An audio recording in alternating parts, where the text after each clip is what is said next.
எத்தனை காலம்தான் ஏமாற்றுவார் இந்த நாட்டிலே. இந்த பாடம் தாங்க எனக்கு ஞாபகம் வருது. இப்படி ஒரு அரசாங்கம் நடத்துவது தேவையா? தேவையே இல்லை. அண்ணா யூனிவர்சிட்டி என்ன, அவங்களுடைய திமுகவுடைய மூதாதியர், அண்ணா என்றது மூதாதியர், அவருடைய பெயரால் நடத்தப்படும் ஒரு பல்கலைக்கழகத்தில் ஒரு மாணவிக்கு ஏற்பட்ட சம்பவம். இந்த சம்பவத்தை கேட்டுட்டும் இன்னமும் நம்ம முதல்வர் ஐயா பதவியை ராஜினாமா பண்ணாம இருக்காரு. அதுதான் ரொம்ப கஷ்டமா இருக்கு. பண்ணணும் இல்ல, இது ரொம்ப அவருடைய முத்தையர் தானே அது அண்ணான்றது.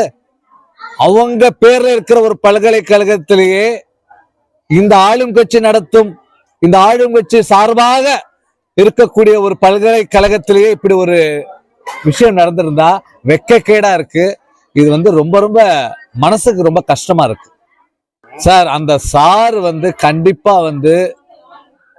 அரசியல்வாதி தான் இருக்கும், அதுல மட்டும் மாற்று கருத்து இல்லை. அது எந்த அரசியல்வாதி என்பது நம்ம பிரஸ் உங்களுக்கு தெரியும்.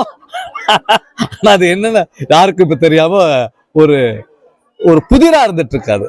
மத்திய அரசுல கோடி கணக்கான பணத்தை வாங்கிட்டு இருக்காங்க, அந்த கணக்கை ஒழுங்கா காட்ட மாட்டேன்றாங்க. இதுல இவங்க கொடுத்த வாக்குறுதி தானே, ஸ்டேட்மெண்ட் கவர்மெண்ட் கொடுத்த வாக்குறுதி தானே 1000 ரூபாய் பெண்களுக்கு. அதுல கூட ஒரு பிரிவினை பண்ணிருக்காங்க. என்ன பிரிவினை? தகுதி உள்ள பெண்கள், தகுதியற்ற பெண்கள். அது என்ன தகுதி உள்ளவங்க? ரேஷன் கார்டு வச்சவங்க எல்லாமே எல்லாரும் பெண்கள் தானே. அதுல தகுதி உள்ளவர்கள், தகுதியற்றவர்கள்.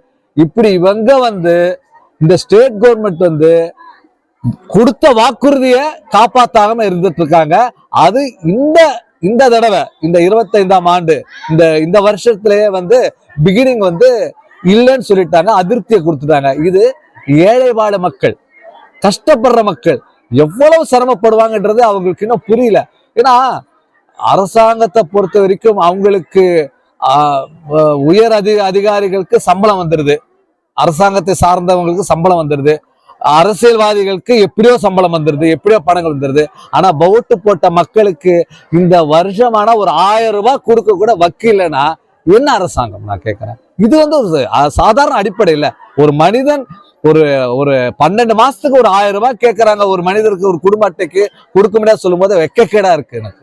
பாஜக இருக்கிற பிரமுகர் அனைவருக்கும், அதுல ஒரு கட்சி பாஜக தொண்டனுக்கு கூட இன்னைக்கு பிரச்சனை பண்ணிட்டு இருக்காங்க.